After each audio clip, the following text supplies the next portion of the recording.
안녕하세요. 쌀쌀한 구독자 여러분. 평소 채널을 즐겨보는 한 구독자입니다. 10년이면 강산도 변한다는 이야기가 있죠. 여러분은 지난 세월 동안 어떤 변화를 겪으셨나요? 저와 저희 가족은 지난 세월 동안 참 많은 변화를 겪었습니다. 그중 가장 큰 변화는 저희 가족들이 편하게 몸을 누일 집이 생겼다는 것이죠. 누군가에게는 집이 당연한 존재일 수 있지만 저희 가족에게는 집이 당연한 존재가 아니었어요. 과연 어떤 인생을 살았길래 삶의 필수라는 집 없이 길을 떠돌아야 했던 것인지 지금부터 저희 가족의 이야기를 해보도록 하겠습니다. 저희 가족 구성원은 어머니와 저, 그리고 여동생입니다. 아버지는 어디에 가셨냐고요? 그것도 차근차근 설명하도록 하겠습니다. 22살이라는 어린 나이에 저를 낳으신 어머니는 딸을 낳았다며 구박하시는 할머니 때문에 매우 힘든 시간을 보내셨다고 합니다. 너는 낳아도 계집애를 낳니? 첫애는 무조건 아들부터 떡하니 낳아놔야지. 이런 할머니의 반응에 어머니는 몸이 회복되기 전부터 임신을 위해 노력하셨다고 해요. 하지만 오랜 시간 동안 어머니는 아이를 갖지 못하셨고 9년이 지나서야 겨우 제 동생을 갖게 되셨다고 합니다. 드디어 아이가 뱃속에 들어섰다는 소식을 들은 모든 가족들은 환호를 하며 기뻐했다고 해요. 우리 장손이 드디어 애를 가졌구나. 이번엔 당연히 아들일 거다. 내가 매일매일 정성을 올렸으니 당연하지. 할머니는 매일같이 산모에게 좋은 음식, 한약을 가져다 먹이셨다고 합니다. 할머니는 건강한 손자를 보는 것에 매우 집착하셨습니다. 어머니가 입덧이 심해서 한약을 먹다가 뱉으면 그것을 다시 주워서 먹일 정도였다고 하니 말 다 했죠. 어머니는 이런 할머니의 행동이 결코 반갑지 않았다고 합니다. 아직 아들인 게 확실하지 않은 이 상황에서 뱃속의 아이가 여자아이라면 할머니의 태도가 손바닥 뒤집듯이 바뀔 게 뻔했으니까요. 어머니, 아직 아들인지 확실하지 않아요. 그런 재수없는 소리는 하지도 말어. 내가 이번에 꿈을 꿨는데 호랑이 한 마리가 우리 집으로 쑥하니 들어오더라. 내가 주변에 물어보니까 아들 태몽이라더라. 호랑이면 아들이지. 꿈이 아이 성별을 정해주는 것도 아닌데 그건 조금 재수없는 소리 말래도. 어머니는 할머니가 잘해주면 잘해줄수록 더 큰 부담감을 갖게 되었고 가슴 졸이는 나날을 살아갈 수밖에 없었다고 합니다. 할머니는 어머니에게 아들을 강요한 것뿐만이 아니라 먼저 태어난 저에게도 참 못된 말을 많이 하셨어요. 어머니의 배를 쓰다듬으며 아유 우리 귀한 손자, 네 누나만 없었으면 더 좋았을 텐데 라는 말을 제가 들으라는 듯이 하셨죠. 그럴 때면 어머니는 화들짝 놀라 아이 앞에서 그런 말씀 마시라고 이야기하셨지만 할머니는 그 말을 들을 생각이 없으셨습니다. 내가 뭐 틀린 말 했냐며 오히려 어머니에게 면박을 주셨죠. 그럴 때면 어머니는 늘 저의 손을 잡고 사과하셨습니다. 하지만 어린 저는 이미 알고 있었어요. 저에게 사과할 사람은 어머니가 아니라 할머니라는 것을요. 어머니가 성별을 듣기 위해 병원에 다녀오신 날 할머니는 온 집안 사람들을 다 모아두고 집안에서 어머니를 기다리고 계셨어요. 집 안으로 들어오신 어머니의 표정은 한껏 상기되어 있었습니다. 뭐래냐? 당연히 아들이라지. 무언가를 잔뜩 기대한 할머니는 날카롭게 외쳤습니다. 하지만 어머니의 입에서 나온 말은 할머니가 원하는 대답이 아니었어요. 딸이래요. 어머니, 딸이라고. 어머니의 말이 나오자마자 집안에 모여있던 어른들은 하나같이 혀를 차며 집 밖을 나섰습니다. 집안 대가 끊기게 생겼구먼. 뭘 잘했다고 당당하게 고개 쳐들고 집을 들어와? 고작 딸 가졌다는 얘기 들으려고 우리를 다 모은 거야? 에휴, 시간 낭비했구먼 그래. 집을 순식간에 빠져나간 사람들 중 어머니에게 축하한다는 말 한마디를 해주는 사람은 아무도 없었습니다. 이날 이후로 어머니의 인생은 지옥처럼 변해버렸습니다. 그동안의 시집살이는 장난 수준이었죠. 할머니는 그 다음날 곧장 어머니가 다니고 있는 병원으로 찾아가 난동을 부리기도 했습니다. 제대로 검사한 거 맞아? 의사 나와! 의사 나오라고! 내가 분명히 호랑이 꿈을 꿨단 말이야. 어디 돌팔이가 함부로 진료를 하고 있어. 경비에게 끌려 나오는 순간에도 할머니는 악소리를 내며 발버둥을 쳤습니다. 그런 할머니를 말리고 주변에 사과를 하는 건 오로지 임신한 어머니의 역할이었어요. 아버지는 그런 할머니 때문에 고생하는 어머니에게 이렇게 말했습니다. 우리 엄마가 얼마나 속상하면 그러겠어. 원래 그러시는 분 아닌 거 당신도 알잖아. 그리고 또 딸이라니. 내가 집안 어른들 뵐 면목이 없어. 내 상황도 이러니까 당신 일은 당신이 좀 알아서 해. 어머니가 집에서 의지할 사람은 아무도 없었어요. 둘째가 아들이 아니라는 이유로 할머니의 폐악질은 점점 더 심해져 갔습니다. 할머니는 잘 지내다가도 갑자기 소리를 지르고 눈물을 흘리며 아들도 못 낳는 여자가 왜 필요하냐는 말을 아버지에게 하곤 했습니다. 아버지와 어머니가 애써 무시하자 대놓고 얼른 쟤를 내쫓고 다른 여자를 들이자 아들 낳아주는 여자로 들여야 집안의 대가 안 끊긴다 라는 말을 하기도 했죠. 나중엔 어머니가 보는 앞에서 대놓고 다른 여자들의 사진을 아버지에게 들이밀기도 했습니다.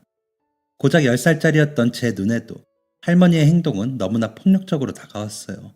이런 스트레스 상황이 임신 기간 내내 이어졌다 보니 어머니는 동생을 어렵게 출산했습니다. 예정일보다 빠르게 태어난 제 동생은 태어나자마자 생명의 고비를 한 차례 넘기기도 했죠. 어머니와 갓 태어난 동생이 위험한 상황이었음에도 할머니와 아버지는 어머니에게 관심을 갖지 않았습니다. 어머니는 친정이 없었기 때문에 어머니 편 들어주는 사람 한 명 없이 그렇게 쓸쓸히 병실을 지켜야 했습니다. 어린 저는 아버지와 할머니의 행동이 분명 잘못된 것이라는 사실을 알고 있었습니다. 그랬기 때문에 해가 지날 때마다 아버지와 할머니에 대한 분노는 더욱 커져갔죠. 제가 그런 분노를 표현할 때면 어머니는 항상 저를 달래주셨어요. 저를 아빠 없는 애로 키우고 싶진 않으셨기 때문이었겠죠. 그리고 제 마음속에도 나름의 기대가 있었던 것 같습니다.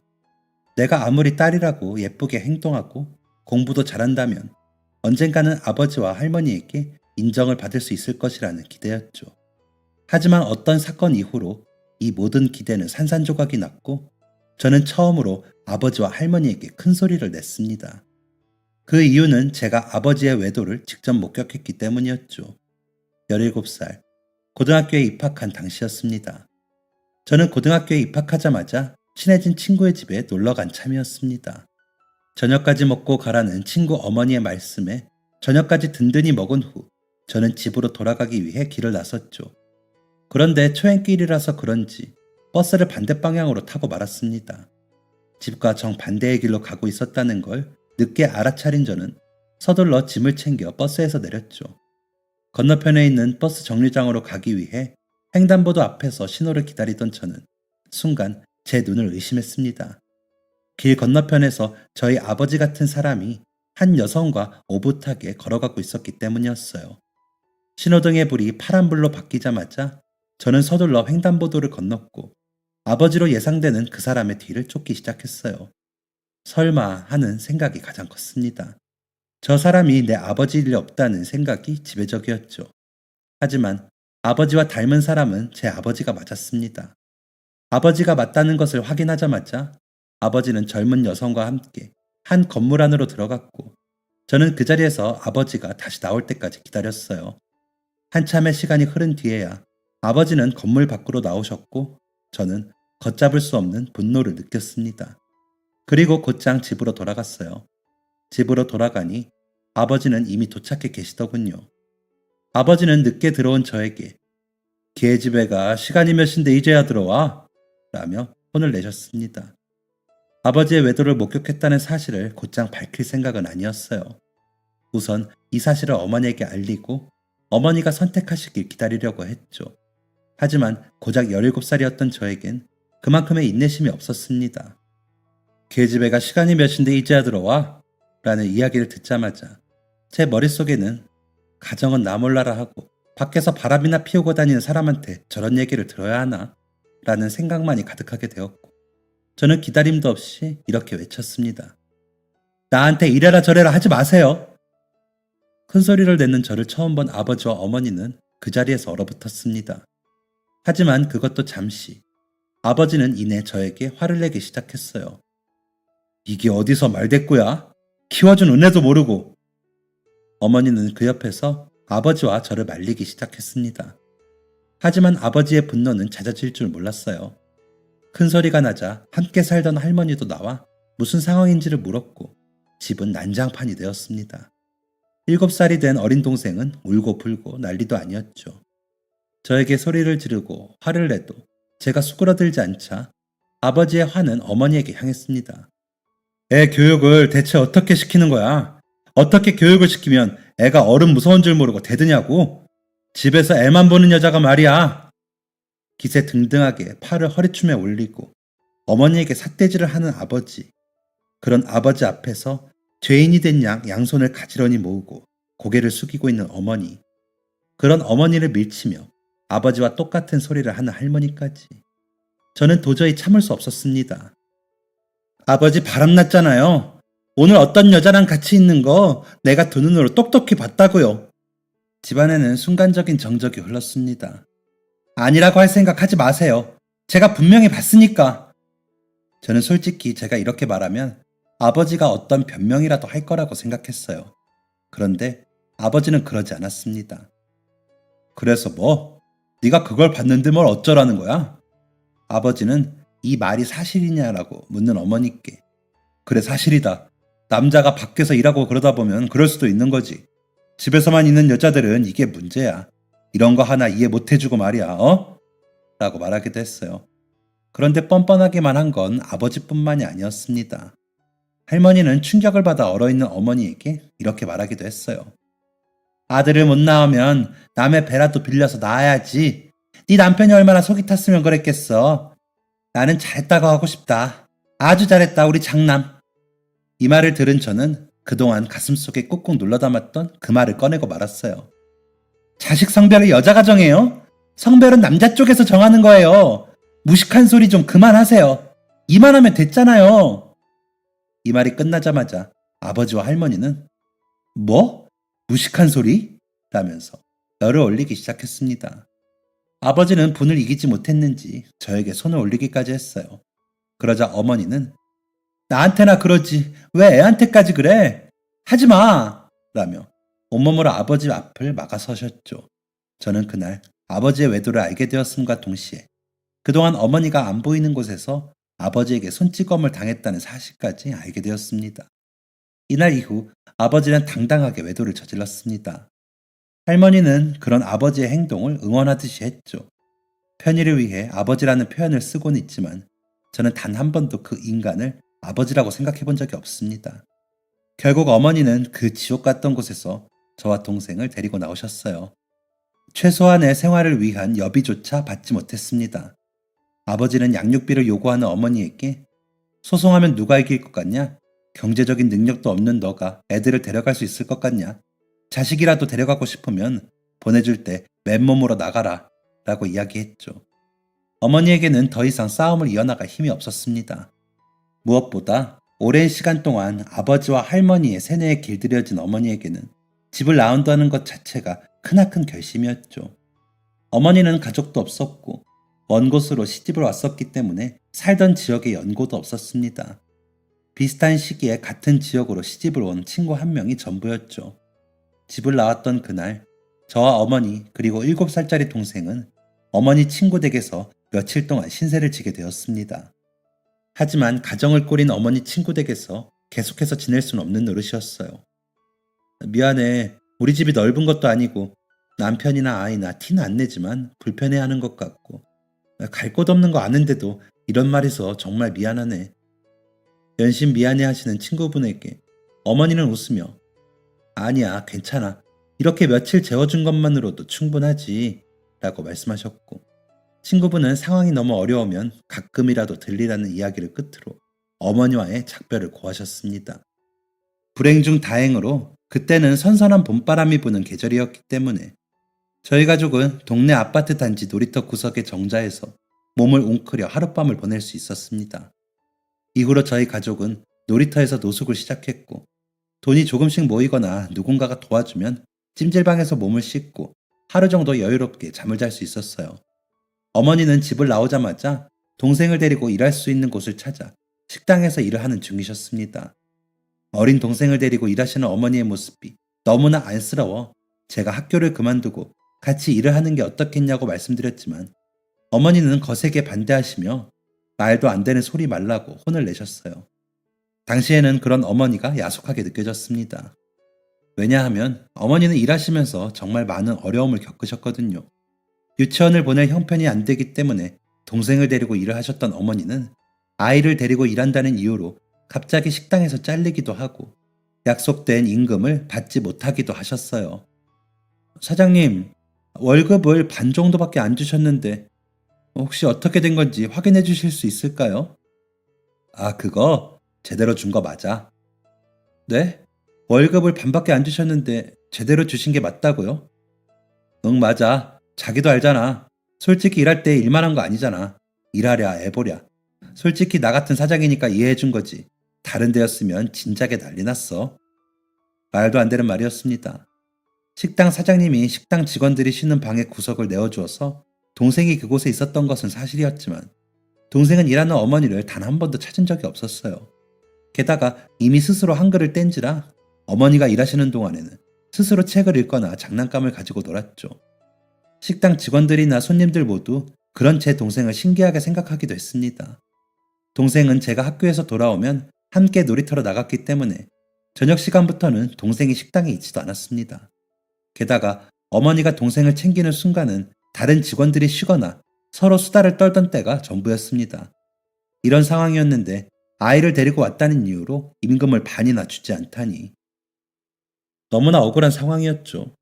어머니는 식당 사장에게 억울함을 토로했지만 돌아온 것은 그럴 거면 그만두던가. 여기 아니면 자기 받아줄 사람이 있을 것 같아. 라는 말이 전부였습니다. 어머니는 그동안 수많은 곳에서 거절을 당했던 경험이 있으셨기 때문에 결국 꾹 참고 그 식당에서 계속 일하실 수밖에 없었어요. 매번 임금을 아무렇게나 주는 사장 때문에 어머니는 월세방 보증금을 예정했던 일정보다 2배는 더 늦게 마련하셨습니다. 겨우겨우 모은 쌈짓돈을 가지고 방을 보러 다녔지만 괜찮은 방이 없었어요. 대부분 낡고 빛도 잘 들지 않는 반지하였죠. 게다가 여자 혼자 2아이를 키운다는 것을 좋지 않은 시선으로 보는 사람들도 많았습니다.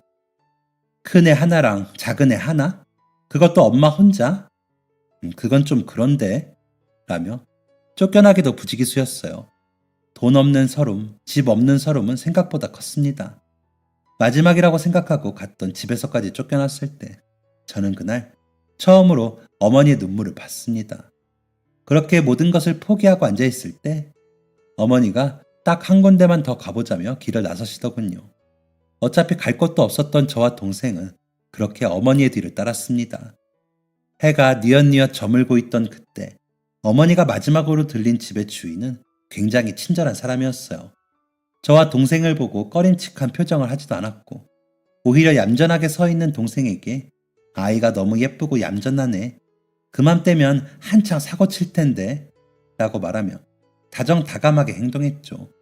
게다가 선뜻 방을 하나 내주겠다고도 했습니다. 애 둘 데리고 갈 곳도 없다는데 어떻게 하겠어. 여기서 지내야지. 마침 해도 잘 들고 애 키우기 딱 좋은 집이 있어. 어머니는 깜짝 놀래 이렇게 말씀하셨습니다. 그렇게 좋은 집을 갈 여유는 없어요. 제가 가지고 있는 보증금이 그렇게 여유롭진 않아서. 어머니의 말에 집주인은 그런 것은 아무것도 문제가 되지 않는다는 듯. 아유, 뭘 그런 걸로 그래. 이제 한 건물에서 살 사이인데 보증금은 맞춰줄게. 여유가 되면 나중에 더 내던가 그래요. 나는 월세만 안 밀리면 돼. 집주인의 친절함에 감사하며 저희 가족은 곧장 집주인이 보여준 방으로 들어갔습니다. 해가 뉘엿뉘엿 지는데 방 안이 따스하더군요. 저희 가족은 드디어 편안하게 등을 대고 잠을 잘 수 있다는 생각에 그 집을 계약했습니다. 아까 말했듯이 오랫동안 사람이 안 살았어서 이것저것 손봐야 하는데 보일러랑 이런 거는 내가 이번 주말 지나면 바로 고쳐줄게. 조금만 참아. 저희는 친절한 집주인의 말을 철석같이 믿었습니다. 하지만 집주인은 약속한 바를 지키지 않았어요. 저희가 계약한 집은 비가 오면 물이 아래에서 위로 차오르고 평소엔 바퀴벌레가 들끓는 집이었습니다. 어린 동생을 키우기는 너무나 어려운 상황이었죠. 게다가 겨울이 다가오고 있음에도 집주인은 약속했던 집 보수를 해주지 않았어요. 어머니가 집 보수에 관련된 이야기를 하면 그 보증금 내고 들어오게 해줬으면 좀 기다릴 줄도 알아야지. 싫으면 깎아준 보증금 지금 당장 내던가 라고 이야기를 했죠. 처음에 봤던 사람 좋은 인상은 온데간데 없었습니다. 집주인은 그럼 보증금만이라도 돌려줘라. 다른 집을 구해보겠다 라는 어머니에게 계약 끝날 때까지는 절대 못 돌려줘. 그런 줄 알아. 라며 으름장을 놓기도 했어요. 어머니와 저는 그 집에서 어떻게든 살아보려 했지만 어린 동생의 몸에 두드러기가 심하게 올라온 이후 결국 다시 놀이터 노숙 생활을 시작하게 되었습니다. 그 집에서 사는 것보단 놀이터와 찜질방을 전전하며 사는 게 더욱 인간답다고 생각했기 때문이었죠. 추운 겨울, 저희 가족은 그날도 어김없이 놀이터에 모였습니다. 어머니가 퇴근을 하면 곧장 어머니와 함께 찜질방을 가야 했으니까요. 그렇게 어머니를 기다리고 있을 때 놀이터 근처 식당의 문이 열렸습니다. 저희를 향해 걸어온 낯선 어른은 저희에게 엄마는 어디 있고 너희끼리 여기 있니? 날씨가 추운데 라고 물었어요. 주변을 둘러보니 방금까지만 해도 조금씩 있던 아이들이 모두 사라졌더군요. 아줌마는 여기 새로 생긴 식당 주인이야. 엄마는 어디 계셔? 저는 식당 사장님의 말에 엄마는 일을 가셨고 엄마를 기다리는 중이다 라고 대답했습니다. 그렇게 대답하자 식당 사장님은 의아하다는 듯이 다시 되물으셨어요. 그럼 집에서 기다리면 되지 왜 춥게 밖에서 기다리는 거니? 저는 저희 가족이 놀이터와 찜질방을 오가며 생활한다는 것이 그리 부끄럽지 않았기 때문에 이 상황을 그대로 전해드렸습니다. 사장님은 제 대답에 조금 충격을 받으신 듯 했어요. 그리고는 곧장 이렇게 말씀하셨죠. 그래, 알겠어. 엄마가 올 때까지는 시간이 좀 걸리는 거지? 엄마 오실 때까지는 우리 가게에 들어와 있지 않을래? 지금도 이렇게 추운데 해가 지면 더 추워질 거야. 확실히 날씨는 매우 추웠습니다. 저는 저보다 어린 동생이 더 걱정이었기 때문에 사장님의 뒤를 쫓아 가게 안으로 들어갔어요. 가게에 들어가자 사장님은 동생에게 담요를 덮어주시고 난로를 저희 쪽으로 돌려주셨습니다. 아직 정리 중이라 조금 부산스러운데 엄마가 오실 때까지 편하게 있어. 저는 그 말이 그렇게 안심이 되었나 봅니다. 저는 동생을 품에 안은 채로 까무룩 잠에 들었어요. 자고 있는데 귓가에 웅성거리는 소리가 들리더군요. 눈을 떠서 보니 퇴근하고 돌아온 엄마가 사장님과 대화하는 모습이 보였습니다. 저를 마주보고 앉아 계시던 사장님은 제가 깬 것을 보자마자 어머니에게 애들 깼네요. 고민해보고 말해줘요. 라고 말씀하셨습니다. 사장님은 퇴근을 한 어머니가 놀이터에서 두리번거리시는 걸 보시고는 어머니에게 차를 대접하셨다고 해요. 차를 마시던 어머니는 자연스럽게 어떤 이유로 이런 생활을 하게 됐는지 얘기하게 되셨고 어머니를 안타깝게 여긴 사장님은 이런 제안을 하셨다고 합니다. 안 그래도 직원이 필요했는데 여기서 일하는 건 어때요? 주방 옆에 보면 작은 공간이 있는데 마땅히 용도가 생각이 안 나서 방치하고 있었거든. 그리 넓진 않지만 세 사람이 생활하기에는 괜찮을 거예요. 어머니는 쉽게 이 제안을 수락할 수 없었다고 해요. 지금까지 좋은 사람처럼 다가왔던 사람들이 실상은 그렇지 않았던 경우를 너무 많이 봤기 때문이었죠. 하지만 사장님은 계속해서 어머니를 설득하셨다고 합니다. 지금도 이렇게 추운데 본격적으로 겨울 시작되면 애들이 너무 고생해요. 잠은 여기서 안 자더라도 엄마가 퇴근할 때까지 애들이 있을 공간에 있어야 하잖아요. 그리고 어머니에게 무언가를 바라지도 않으셨다고 하죠. 여기서 일하는 게 부담스러우면 일은 지금 하는 데서 하고 애들은 여기서 있게 해요. 밖에서 애 2명이 앉아있는 거 보기가 너무 미안해서 그래. 애들은 춥게 밖에 있는데 어른이 돼서 나는 뭐 하고 있나 싶기도 하고. 결국 어머니는 하루 동안 고민하신 끝에 놀이터 식당 사장님의 직원으로 일하게 되었습니다. 사장님은 단 한 번도 임금을 떼어먹거나 늦게 주신 적이 없었습니다. 늘 일한 만큼 챙겨주셨고 저희 가족의 생일이나 명절도 챙겨주셨죠. 저희 가족에게 명절은 눈칫밥 먹는 우울한 날일 뿐이었는데 사장님 덕에 진짜 명절은 어떻게 보내야 하는지 알게 되었어요. 사장님은 결혼을 하지 않은 채 거동이 불편하신 아버지를 모시고 사는 분이셨습니다. 아버지를 챙기기도 벅차다며 결혼을 하지 않으셨다고 하셨죠. 저희 가족은 사장님 그리고 사장님의 아버지와 함께 시간을 보내기도 하며 가족처럼 가까워졌어요. 사장님은 저희를 가족처럼 여겨주셨을 뿐만 아니라 바퀴벌레가 나오는 집의 주인을 찾아가 보증금도 돌려받아 주셨습니다. 알고 보니 사장님의 아버지가 사고를 당해 거동이 불편해지시기 전까지 부동산 쪽에서 일을 하셨다고 하더군요. 저희 어머니는 돌려받은 보증금을 사장님에게 그대로 돌려드렸습니다. 아무 대가 없이 지낼 곳을 마련해 주신 거에 답례도 못하고 늘 마음이 불편했는데 이거라도 받아주세요. 하지만 사장님은 뛸 듯이 놀라시며 어머님의 보증금을 거부하셨어요. 하지만 저희 어머니도 만만치 않은 분이셨습니다. 결국 사장님의 가슴팍에 보증금을 넣어드린 어머니에게 사장님은 "으이구 못 살아. 보증금은 어쨌든 다시 돌려받는 거 알지?" 라고 웃으며 말씀하셨죠. 보증금도 돌려받았겠다. 일하는 식당에서 월급도 제때제때 나오겠다. 어머니는 살림이 조금 안정된 이후부터 봉사활동을 시작하셨습니다. 사실 생각해보면 제 기억 속 어머니는 항상 누군가를 돕고 계셨어요. 아주 작은 호의를 베푸는 일에도 최선을 다하셨죠. 어머니는 돈으로 할 수 있는 게 아니라면 늘 먼저 나서서 다른 사람을 도우셨습니다. 거동이 불편하신 분들이나 무거운 짐을 들고 가시는 분들을 지나치지 않는 것은 기본이고, 뜨거운 것을 잘 못 드시는 일부 어르신들에게는 음식을 일일이 시켜드리곤 했습니다. 식당 마감을 한 후엔 술을 먹고 놀이터에 누워 잠을 청하는 아저씨들의 귀가를 돕기도 했죠. 그런 일이 한두 번 있다 보니 어머니는 어느새 아파트 단지의 유명인사가 되었습니다. "아이고 우리 아저씨가 어제 또 신세를 졌어. 미안해 애기 엄마. 정신 놓을 때까지 술 먹지 말라고 그렇게 잔소리를 해도 정신을 못 차리네. 내가 남편이랑 사는 건지 아들을 키우는 건지 모르겠어." 어느새 어머니가 일하는 식당은 동네 아주머니들의 놀이터가 되었고, 이는 당연한 매출 상승으로 연결되었습니다. 한 번은 어머니가 한 노숙자를 도와주신 적이 있어요. 어느 순간 아파트 단지에 나타난 노숙자는 모두가 기피하는 대상이었죠.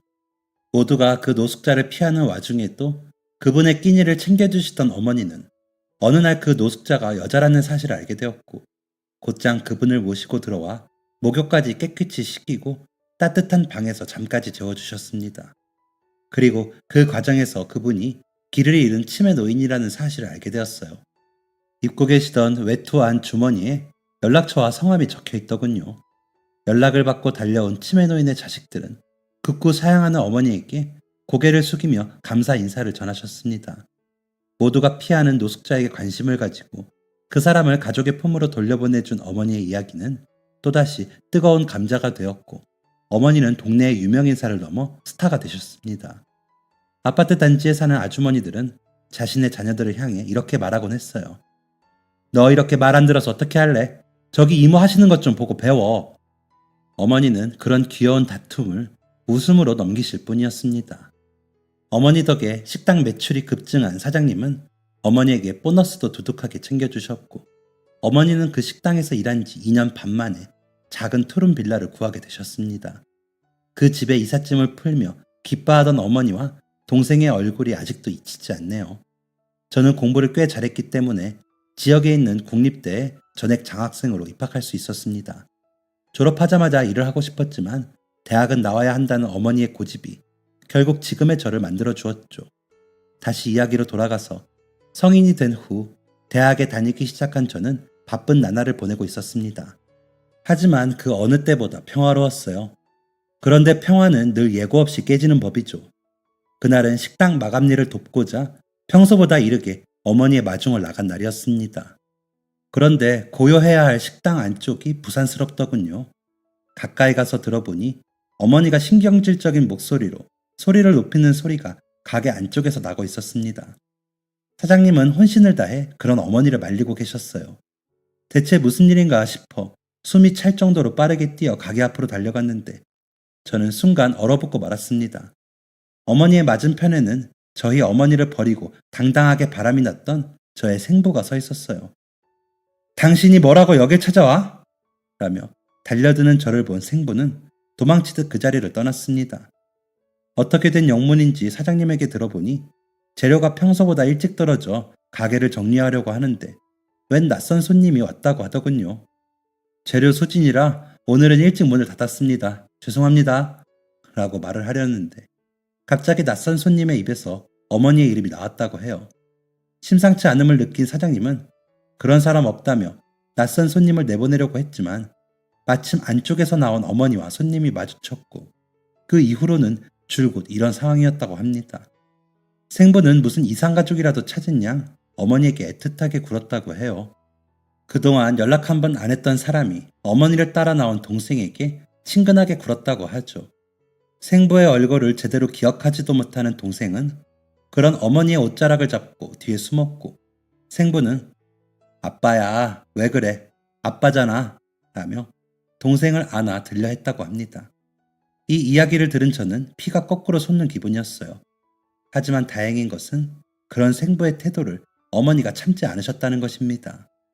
어디 손을 대! 라며 생부를 거칠게 밀어낸 어머니는 여기가 어디라고 찾아와! 내 딸한테 손 하나 까딱대지 마! 라며 윽박을 지르셨고, 생부는 처음 보는 어머니의 모습에 어버버하며 어쩔 줄 몰라 했다고 했어요. 그런 상황에서 제가 돌아왔고 생부는 도망을 쳤다고 합니다. 분명히 통쾌한 사건인데 제 마음속에는 약간의 불편함이 존재했어요. 뭔가 껄끄럽다는 생각이 들더군요. 마침 1학기가 끝난 저는 그런 생부의 뒤를 캐기로 다짐했습니다. 저와 동생, 어머니를 내쫓고 내언녀와 결혼을 한 생부의 삶은 제가 바랬던 것보다 처참했습니다. 고작 3년 만에 생부는 모든 것을 잃은 상황이었어요. 얼마나 시끄러웠는지 온 동네 사람들이 그 이야기를 다 알고 있더군요. 생부가 어머니 앞에서 당당하게 내연 사실을 고백했던 이유는 내연녀가 정말 뱃속에 아이를 품고 있었기 때문이었습니다. 그리고 그 당시엔 아이의 성별이 남자아이라는 것까지 알고 있었다고 했죠. 그렇게 아들아들 하더니 정말 아들이 생기자 이때다 싶었던 생부와 그의 어머니는 어머니를 내쫓기 위해 수단과 방법을 가리지 않았던 것입니다. 그런데 그렇게 아이를 낳고 키우다 보니 생부는 이상한 점을 느꼈다고 합니다. 아이가 영 자신과 닮지 않았기 때문이었어요. 그때마다 생부는 자신의 어머니에게 미심쩍은 생각을 공유했지만 그의 어머니는 원래 애들은 크면서 얼굴이 수도 없이 바뀌는 거다 라며 생부의 마음을 안심시켰다고 합니다. 하지만 바로 한 달 전 아이의 혈액형에 의구심을 품은 생부는 아이와의 유전자 검사를 진행했고 아이가 자신의 친자가 아니라는 사실을 알게 되었다고 하죠. 그제야 정신을 차린 생부는 내연녀와 이혼을 하게 되었고 이혼을 한 뒤에야 자신의 집에 모든 재산이 내연녀 명의로 넘어가 있다는 사실을 깨닫게 되었다고 합니다. 심지어 자신의 어머니의 재산까지도 말이죠. 생부의 어머니는 아들을 가졌다는 내연녀가 그래도 가정이 있으신 분인데 이 아이를 낳아도 될지 모르겠어요 라고 이야기하자 내연녀가 아이를 낳도록 달래기 위해 자신의 재산의 3분의 1을 증여했고 아이를 낳은 후 내연녀가 아이를 낳으면 기쁠 줄 알았는데 그것도 아니네요. 나를 잃어버린 기분이에요. 그냥 아이만 데리고 어딘가로 사라지고 싶어요. 라고 말하자 또 남은 재산을 선물로 주었다고 합니다. 한마디로 말해서 아들이나 어머니나 하나같이 바보 같았던 것이죠. 무언가에 홀린 듯이 모든 재산을 잃은 생부는 가장 먼저 저희 어머니를 떠올렸다고 합니다. 누군가가 폐인처럼 지내고 있는 생부에게 네 전처는 애 둘 데리고 잘만 살고 있던데 너는 뭐냐? 라는 말을 했나 봅니다. 대체 얼마나 잘 지내고 있는지 보자라는 생각으로 왔는데 어머니가 정말 잘 살고 있으니 생부는 어머니와 다시 살림을 합칠 요량으로 식당에 찾아왔던 것이겠죠. 양심도 없지. 어머니에게 그 고생을 시키고도 뻔뻔하게 구는 생부의 행동을 보니 생부가 더욱 인간 같지도 않게 느껴졌습니다. 저는 그 길로 생부와 그의 어머니가 살고 있다는 집으로 찾아갔어요. 제가 집으로 찾아가니 생부는 저를 반갑게 맞이하더군요. 잘 왔다. 잘 왔어. 네 엄마가 보낸 거지? 네 엄마가 뭐래? 가서 자기가 잘못했다고 싹싹 빌라고 하지? 괜히 못 오겠으니까 딸내미 보낸 것 좀 봐. 생부는 여전히 뻔뻔했습니다. 그리고 그의 어머니도 여전히 뻔뻔했죠. 그러니 말이다. 어디 여자가 세상 무서운 줄 모르고 밖에 나가 살아. 얘 3년이면 많이도 봐줬다. 이제 슬슬 집에 들어오라고 전해라. 생부와 그의 어머니의 말은 저희 어머니를 깎아내리는 말이었어요. 자신들의 괴롭힘과 몰상식함에 쫓겨나듯 집을 나서야 했던 어머니의 모습은 생각하지도 못하고 마치 어머니가 쉽게 가정을 버리고 집을 나간 것 마냥 말을 하고 있었으니까요. 저는 그 두 사람에게 차분히 말했습니다. 저희 어머니가 여길 왜 오나요? 그리고 어머니가 왜 당신한테 빌어야 하죠? 이런 반응은 예상하지 못했는지 생부는 펄쩍 뛰며 저에게 윽박을 질렀습니다. 아직도 제가 그때 그 어린애 같으세요? 왜요? 그때처럼 손이라도 올리시려고요? 그렇게 해보세요. 저는 지금 당장 경찰서로 가서 신고하고 그동안 당신이 우리 어머니한테 했던 짓들을 하나도 빠짐없이 말할 거니까. 역시나 생부는 낳아준 은혜도 모른다는 말만 되풀이하더군요. 한 푼도 없이 쫓아낼 땐 언제고 어떻게 이제 와서 우리 어머니를 찾으세요? 사람이 양심이라는 게 있으면 그러면 안 되죠. 우리 가족 더 이상 괴롭힐 생각 마세요. 이후로도 계속해서 큰 소리가 오고 갔던 것 같습니다. 근 20년 동안 쌓였던 응어리들이 한 번에 터지니 저도 걷잡을 수 없더군요. 젊은 치기에 저질렀던 싸움이 조금은 부끄럽기도 하지만 후회하진 않습니다.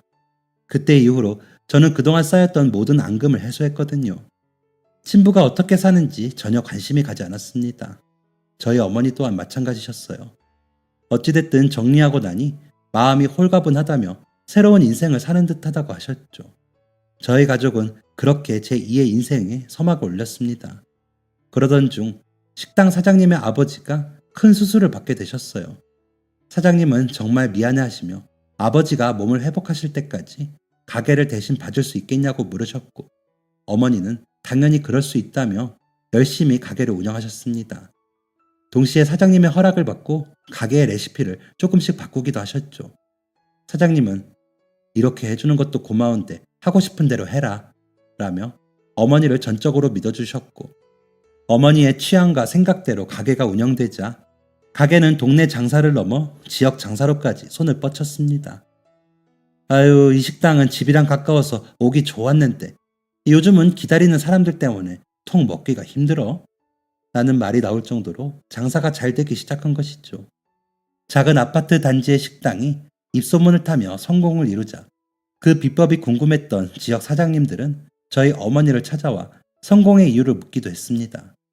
그리고 그중 누군가는 어머니에게 동업을 제안하기도 했어요. 그 제안은 너무나 파격적이었습니다. 동네 식당에서 벌던 돈은 아무것도 아닌 수준이었죠. 동업자는 이 조건에 도장을 안 찍을 수가 없다는 듯이 어머니에게 동업을 제안했고, 저 또한 어머니가 수락하실 거라고 생각했습니다. 하지만 어머니는 아주 단호하게 그 제안을 거절하셨어요. 왜 이런 좋은 제안을 거절하느냐 묻는 동업자에게 어머니는 제가 처음부터 시작한 가게가 아니에요. 저는 그저 저희 사장님이 잘 운영하고 있던 가게에 약간의 아이디어를 적용했을 뿐이에요. 1부터 100까지 제가 한 게 아니니 저와 동업하신다 해도 얻으실 게 없을 겁니다. 라고 대답하셨죠. 동업자는 답답하다는 듯이 어머니를 설득했지만 어머니는 완강하셨습니다. 동업자가 물러설 기미가 보이지 않자 어머니는 이런 조건을 다시기까지 했어요. 그럼 저희 사장님도 함께 일하게 해주세요. 선생님이 보신 저희 가게가 100이라면 저는 30밖에 하지 않았어요. 나머지 70을 만들어내신 사장님도 함께 한다면 제안을 고려해 보겠습니다. 동업자는 사장님이 함께 일을 하고 있는 것을 그리 반기지 않았습니다.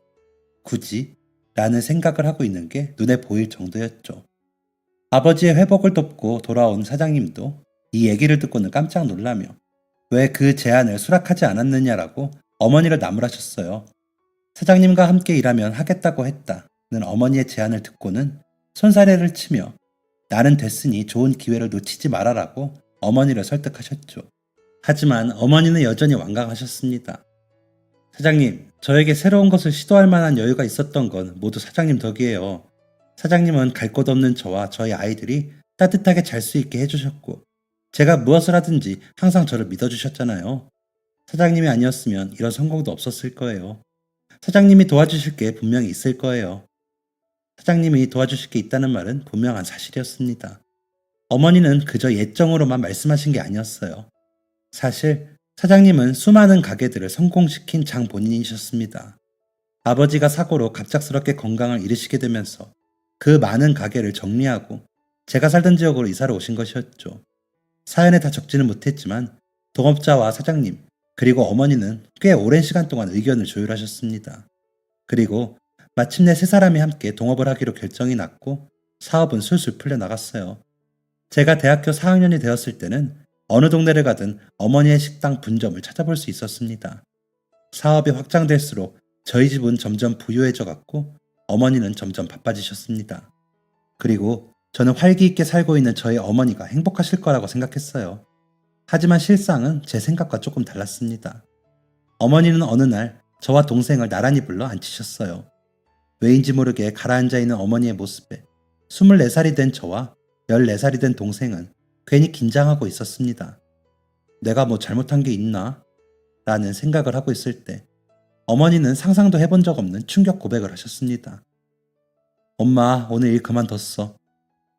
일을 그만뒀다는 건 그리 큰 충격이 아니었습니다.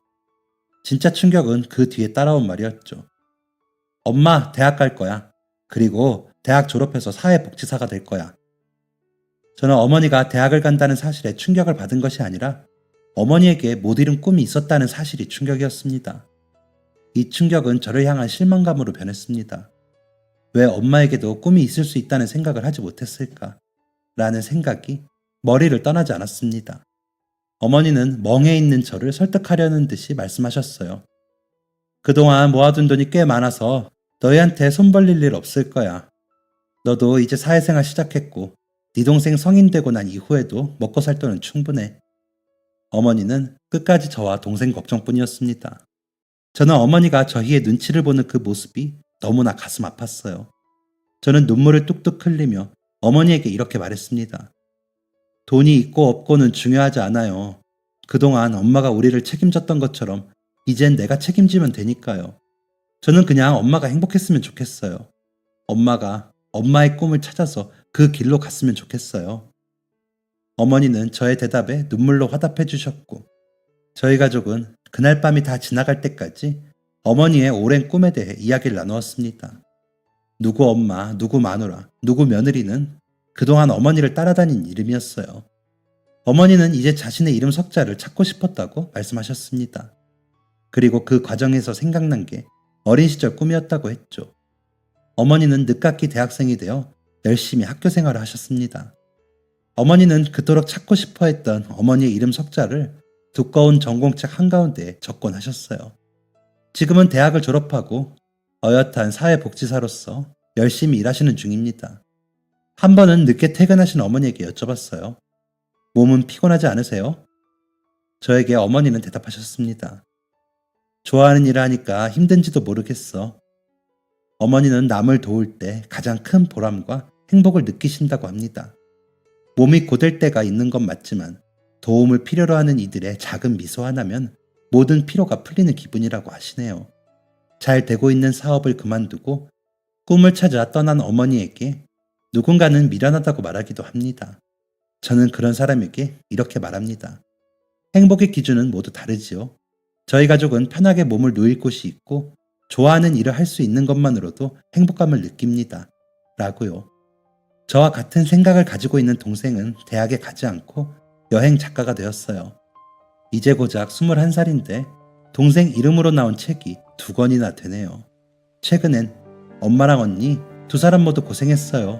라며 처음으로 정산받은 인쇄를 가져다 주었습니다. 참 뿌듯하더군요. 동생이 가져다 준 돈은 어머니와의 해외여행 비용으로 사용하려고 합니다. 우리 가족의 해외여행 생각만 해도 행복하네요. 저의 사연은 여기까지입니다. 여러분들의 인생이 늘 행복하기만을 바랄게요. 긴 사연 읽어주시고 들어주셔서 감사합니다. 지금까지 사연 들어주셔서 감사합니다. 사연이 재밌으셨다면 구독과 좋아요를 눌러주세요. 감사합니다. 안녕히 계세요.